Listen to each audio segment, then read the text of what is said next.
We're beginning with our new Mishnayot Masechet Demai.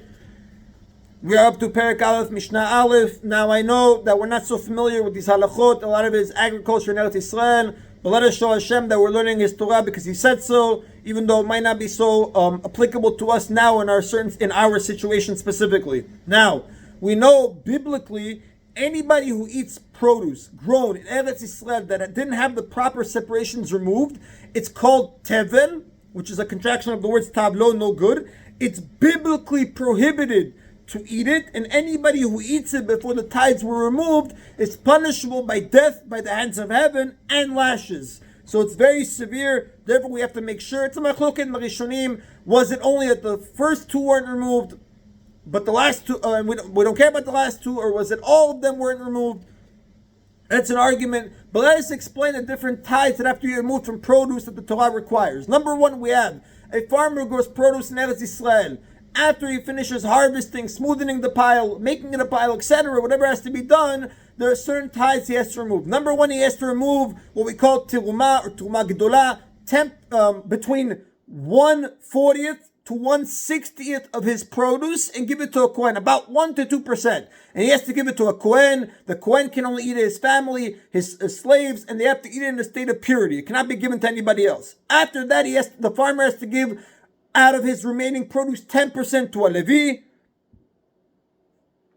who has to give 10% of that to the Kohen. Once the Levi gives 10%, whatever he received to the Kohen, whatever he has in his possession is considered no sanctity, can be eaten by anybody. Then we have the Tumat Maaser. The Maaser is shown the 10% that the farmer gave to the Levi. Like we said, the Levi separates 10% of it and gives it to the Kohen. That's called Tumat Maaser. It can only be eaten by the Kohen, his family, in a state of purity. Then, out of a 7-year Shemitah cycle in Eretz Yisrael, years 1, 2, 4, and 5, the farmer has to remove 10% of his remaining produce and take it to Jerusalem, Yerushalayim, and eat it there. If he cannot do that, the Torah says he transfers the sanctity of that 10% of the produce onto money, uses that money to spend in Jerusalem and eat the food there.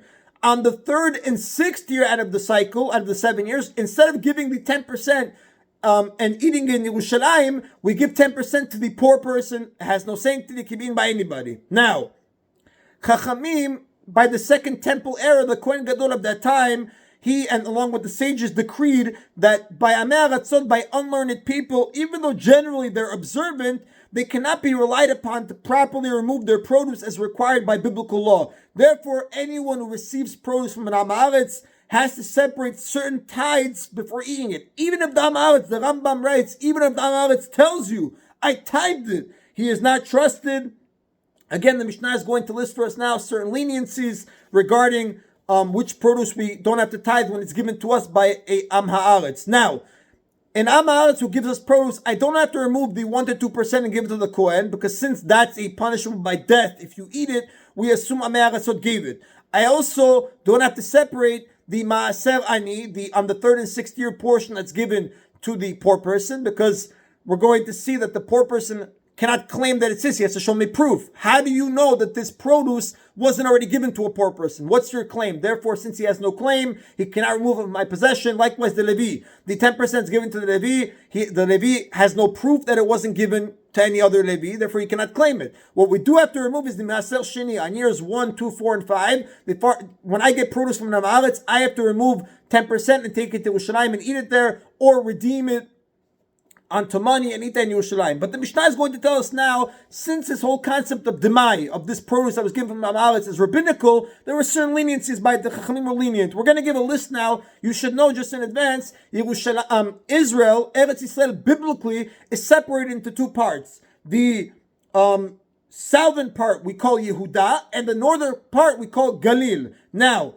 we're going to give a list now of fruits that or produce that's not so superior, doesn't have such good quality. Often it was considered ownerless, the owner wouldn't want it. It's only going to be now a list regarding the northern part of Israel, Galil. Hakalin Sheba Demai. The following is a list of species that were lenient regarding Demai. Hashitin, wild figs, Varimin, and lotus, which is a tree, the Aruch HaShalem explains, a tree that produces small yellow berries. Va'uzradin, sorb apples, ubnot shuach, white figs. It commonly grows in forests and has an unusually long growth cycle. The Rav says it takes 3 years to ripen after it first comes out. Ubnot Shikma, fruit of a hybrid fig tree, which the Rav explains it's a fruit that's produced when a fig tree is crossbreeded with a chestnut tree. Uvinovlot Timara, wind-blown dates that were blown off the tree before they were fully ripened, therefore they usually have kale. The owner doesn't bother to gather them from the ground. Vagufnin, late season grapes, they never fully ripened, and again the owner generally left them on the vine. Vanitzpa and capers. All these are considered in Galil, in the northern part of Israel, low quality plants, generally assumed hefker, because they either grew in wild parts of the town or because the owners didn't care about them. So we have a double doubt to allow us to not have to separate any tulmot from these produce at all. And the double doubt is like this. Maybe it was ownerless, and we know ownerless produce doesn't have to be separated to tithes. And even if you're going to tell me it's not ownerless, it was grown privately and the owner cares about it, maybe it actually was separated. Therefore, when the Amaretz gives it to me, I can be lenient. However, like we said, this list only applies in Galil, in the northern part of Israel, because over there it was considered hefker. However, in Yehuda, in the southern part, it wasn't considered hefker. It was considered important. The list wouldn't apply there. So Mishnah now is going to tell us a list of species that applies only in Yehuda now, and not in Galil. Ubi Yehuda and Yehuda, the rabbis were lenient with the following items, since they were not considered important and were often hefker. Ha'og, sumac, which is a tree that produces clusters of edible red berries. They were not so considered important in Yehuda, therefore Chachamim were lenient. V'achomesh should be Yehuda, the wine of Yehuda. You should know, in the time of the Beit Mikdash, the temple era, the wine that we use on the Mizbeach usually came from Yehuda. Therefore, the grapes had a miracle; they would never sour, so they had to make wine. Vinegar out of grape seeds soaked in water, which was not so important. Therefore, it wasn't, since it's not so important, Chachamim were lenient by it. That doesn't have to be given the Ma'asrot, even if an Amaretz gives it to me. It's called Chometz Yehuda, the vinegar of Yehuda. However, after the temple was destroyed, the grapes of Yehuda went back to being normally soured, and since grapes are considered important, you would have to give Ma'asrot off of it, even if a Amaretz gave it to you. But since in the time of Yehuda, the grapes were important, they never soured, therefore we had to make it out of grape seeds that weren't so important. We didn't have to give maaser if it was given to me by Amaretz. Vakusbar and coriander. Now, Rabbi Yehuda is going to disagree with the first part of the Mishnah, the list by Galil. Rabbi Yehuda says, Kol hashitim betuin, all wild figs are exempt from laws of Demai, chutz misha dufra, except for those of the dufra tree. It's a contraction of the words du and fra. Du and Yevanit in Greek is two, fra is fruits. It refers to a species of fig trees that produce crops twice a year. Chutz mishel dufra, right? Any wild figs are exempt from the laws of Demai except for dufra. Kol harimin pturin, all lotus are exempt. Chutz meremei shikmona, except for the lotus of Shikmona. It's a place. Name of a place. Some people claim that it's modern day city near Haifa. Kol binot shikma piturin shikmon. Right, we said kol harimim piturin chutz mirimi shikmona. Kol binot shikma piturin. All the fruits of the hybrid fig tree are exempt. Chutz min hamustafot, except for those that split open on the tree. Again, since Rabbi Yehuda says that all these are higher quality fruits, they're usually grown in private orchards, according to Rabbi Yehuda. So unlike their related species, their family, we cannot assume they were hefker. We cannot assume they came from the wild. Therefore, we have to separate the demai. Again, Rabotai, the list is all wild figs, except for those of Dufra, which is this fig tree that grew twice a year. All lotus, except for the lotus of Shikmona, which is the modern in Haifa. And all fruits of the hybrid fig tree, except the ones that split open on the tree.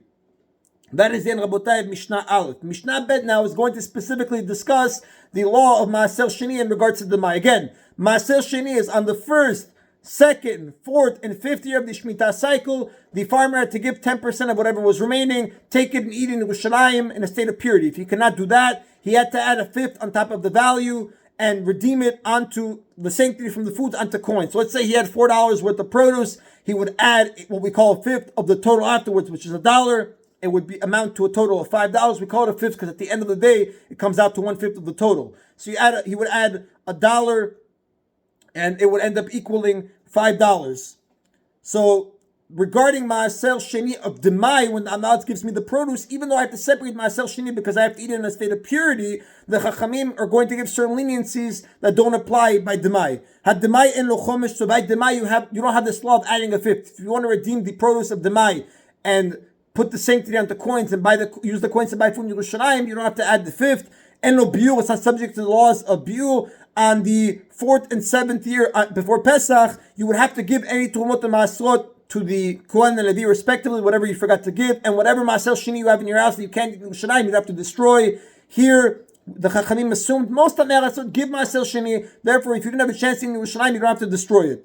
Even though generally an onen is not allowed to eat Maasel Sheni, in this case we allow him to eat it by Demai. Again, an onen is, God forbid, a person who lost one of his close 7 relatives, a mother, father, sister, brother, son, daughter, or a spouse, God forbid. Unlike regular Maasel Sheni, the law according to the Torah is you're not allowed to redeem Maasel Sheni in Yerushalayim. Once you get to Yerushalayim, you cannot transfer the sanctity onto coins. You have to eat that food. However, biblically, you're allowed to leave Yerushalayim and then transfer sanctity onto coins. Hachamim made a decree. We do not allow you, once you enter Yerushalayim, to leave. You have to eat the fruit there now. However, by Demai, Nichnas Yerushalayim, they would say you're allowed to enter and then leave and then redeem the sanctity outside. By regular Maasel Sheni, when we take it to Yerushalayim, you're not allowed to allow even a small amount to become lost on the way. Regarding Demai, we're more lenient. We say you don't have to be so strict. You're allowed to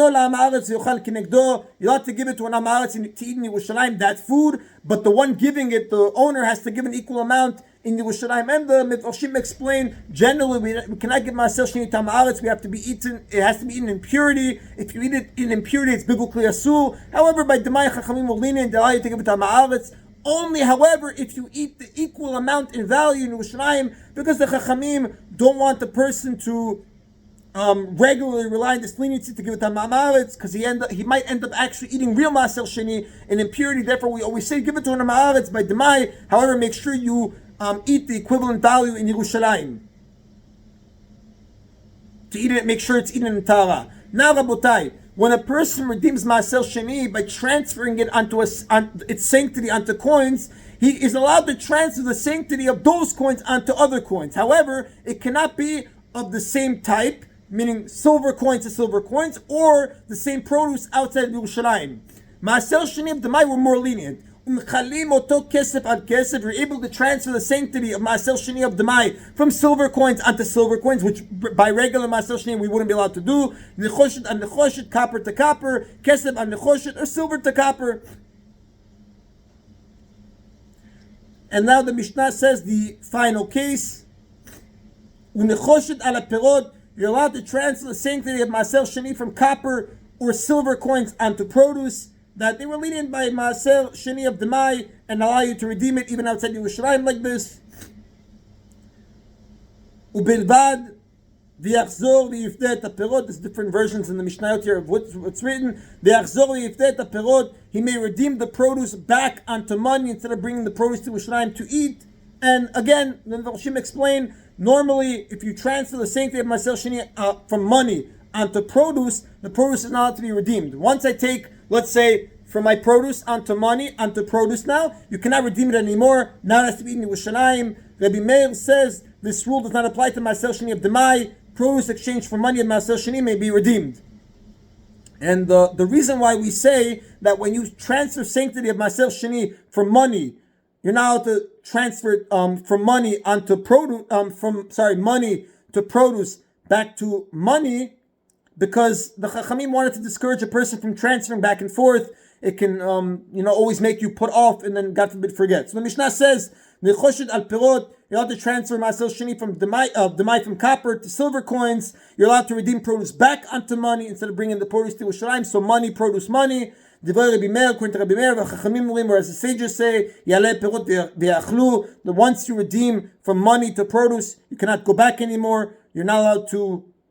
It's no leniency by Demai, same law of regular Maasel Sheni. Once you transferred it from money onto produce, you cannot redeem it anymore. You have to go back and eat it. Obviously, the halakha follows the Chachamim. That is the end of today's Mishna Yomi, Rabotai. Baruch Adonai le'olam, amen v'amen.